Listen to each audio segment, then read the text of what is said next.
Olá, pessoal! Estamos aqui de novo com dicas de processo civil para auxiliar você no seu exame de ordem ou de concurso público. Vamos ajudá-los aí a gabaritar, a acertar questões relativas a processo civil da sua prova. A dica de hoje é resposta do réu. Mas a gente aqui vai dar uma atenção maior para uma resposta em especial, que é a contestação.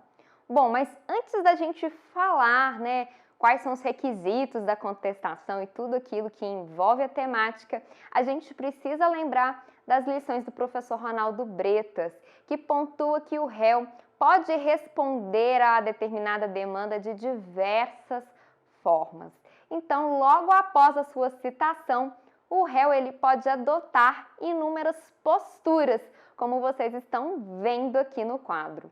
Bom, um primeiro exemplo de resposta que o réu pode adotar em um determinado procedimento é reconhecer a procedência do pedido, é concordar com aquilo que o autor está pedindo, pleiteando em sua petição inicial. Por exemplo, o réu reconhece uma determinada dívida, ou ele reconhece que ele tem responsabilidade em razão de um determinado dano. Então, ele vai apresentar uma petição reconhecendo o pedido do autor. Mas, além disso, o réu também pode adotar como postura a apresentação de uma petição de arguição de impedimento ou de suspeição daquele julgador. As hipóteses de impedimento e suspeição nós vamos trabalhar em uma aula à parte, então, em breve, teremos esse conteúdo para vocês. Uma terceira possibilidade é do réu também apresentar uma petição de limitação ou desdobramento do litisconsórcio ativo multitudinário. Ele também pode apresentar sua principal forma de defesa, que é a contestação. Além disso, ele tem também a possibilidade de apresentar uma reconvenção. E, por fim, a última possibilidade de resposta do réu é não apresentar nenhuma resposta. É o réu ficar, então, inerte. Mesmo devidamente citado, aquele réu prefere não manifestar nada.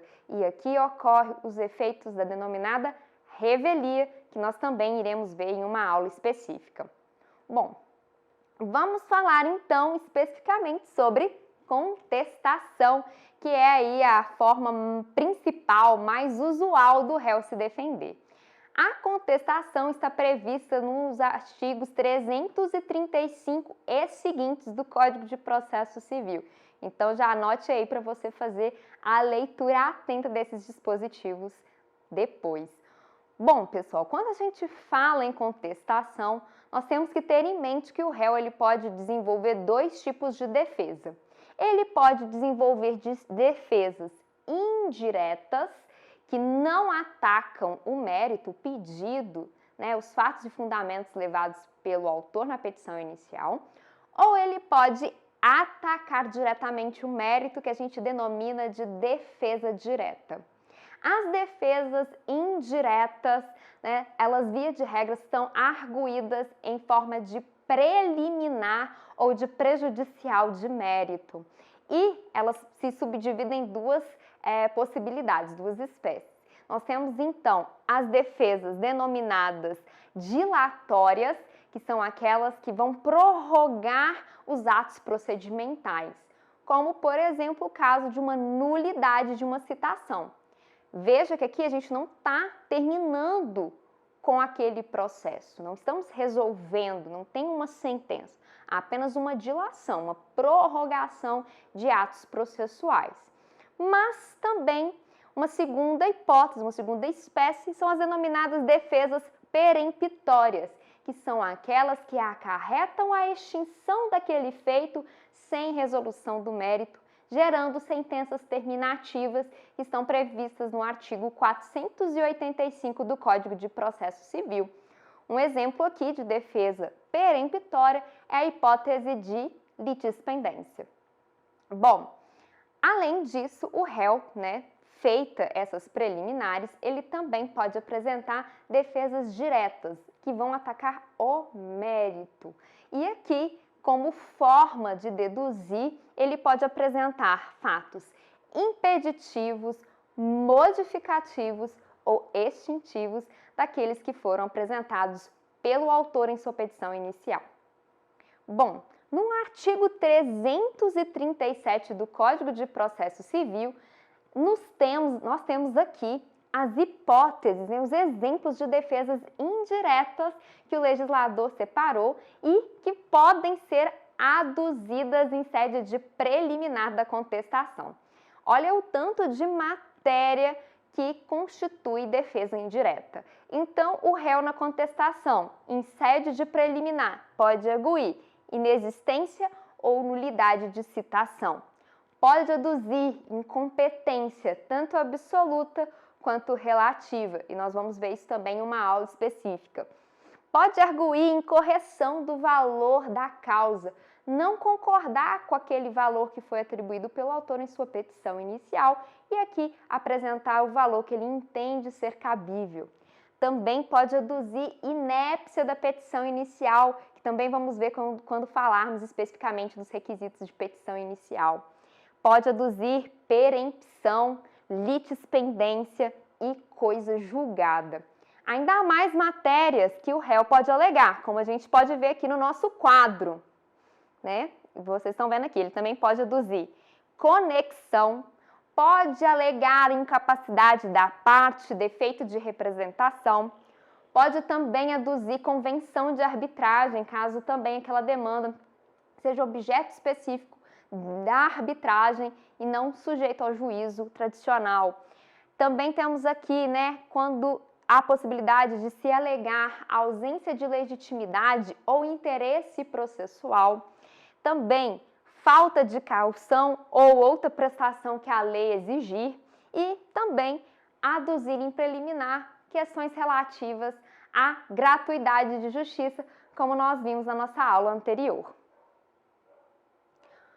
Uma questão importante relativa à contestação é que vigora o princípio da eventualidade, como vocês podem ver a partir da leitura do artigo 336 do Código de Processo Civil.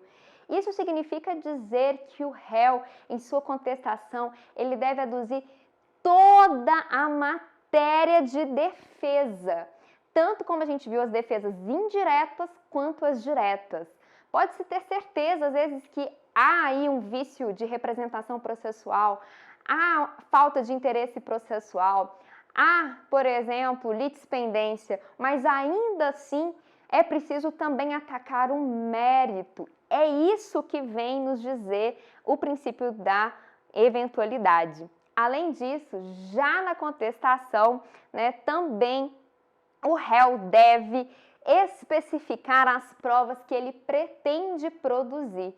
Então, leva com você para a sua prova o princípio da eventualidade e a importância do réu arguir toda a matéria defensiva em sede de contestação, inclusive especificando as provas com que ele pretende, né, provar as suas alegações. Outra questão também relativa à contestação é o dever ônus da impugnação específica, como vocês podem ver no artigo 341 do Código de Processo Civil. Aqui nós temos que o réu, ele tem que se manifestar precisamente, atacar ponto por ponto todas as alegações de fato que estiverem, né, expressas naquela petição inicial. Então aqui uma dica importante, né, essa importância da impugnação, né, de rebater cada ponto, cada fato que tiver sido aduzido na petição inicial, sob pena de, se não fizer essa impugnação específica, o réu confessar, né, como vocês estão vendo aqui na parte final do caput. Vão se presumir como verdadeiras todos aqueles fatos que não forem impugnados pelo réu. Uma observação, né, não significa que toda ausência de impugnação específica do réu em sua contestação vai levar à presunção de veracidade dos fatos, né? Temos aqui algumas exceções que estão previstas no incisos do artigo 341 do CPC. Então, né, não vai acontecer aqui, né, a presunção de veracidade quando, né, não for possível confessar, né, não for matéria que se admite confissão. Também é uma exceção quando a petição ela não vier acompanhada de instrumento que a lei exige. Também não vai ser considerada, né, não vai se presumir por verdadeiros fatos não impugnados quando eles estiverem em contradição com a defesa apresentada pelo réu, né? Também outra dica importantíssima sobre a impugnação específica está prevista no seu parágrafo único, no qual, né, toda vez que nós tivermos uma demanda, a atuação do defensor público, do advogado dativo ou do curador especial, todos eles, né, também não sofrerão, né, com esse dever ônus de impugnação específica, ou seja, eles não precisam impugnar especificamente cada fato apresentado pelo autor, né? Então, vamos fixar isso, né? Defensor público, advogado, curador especial não suporta aqui o dever ônus da impugnação específica. Bom, né, vocês podem estar se perguntando, mas qual é o prazo que o réu tem para contestar? Quando que eu vou começar a contar esse prazo de defesa?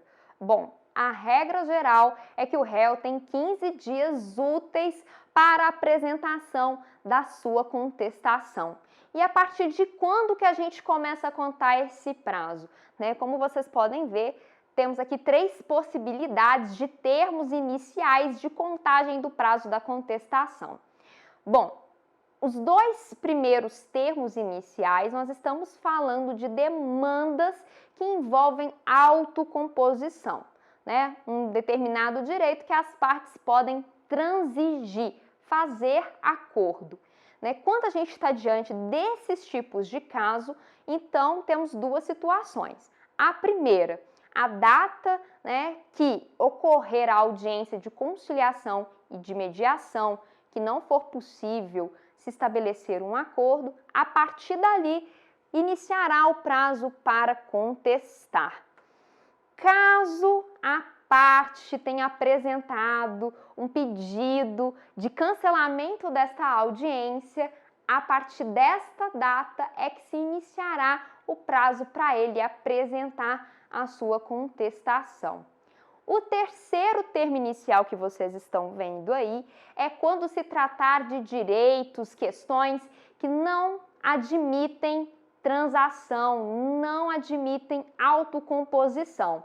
Então, nesse caso, a gente vai contar o prazo a partir da juntada do AR, da carta, né, com aviso de recebimento, que demonstra que aquele réu tomou ciência, né, da demanda, a partir da juntada do mandado citatório ou, por exemplo, também do dia assinalado pelo juiz para o prazo de edital, quando assim for feita a citação do réu, né? Em caso de, então, de citação por edital, transcorreu o prazo ali previsto no edital, inicia-se também o prazo para contestar.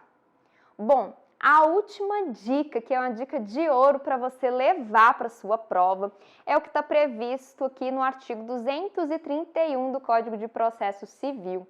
Né? Lembrando aí do terceiro exemplo de termo inicial da contagem de prazo para contestar, lembre-se, né? Toda vez que houver mais de um réu, né? Ou seja, há uma pluralidade, há um litisconsórcio passivo, aqui a gente segue esta regra do parágrafo 1º.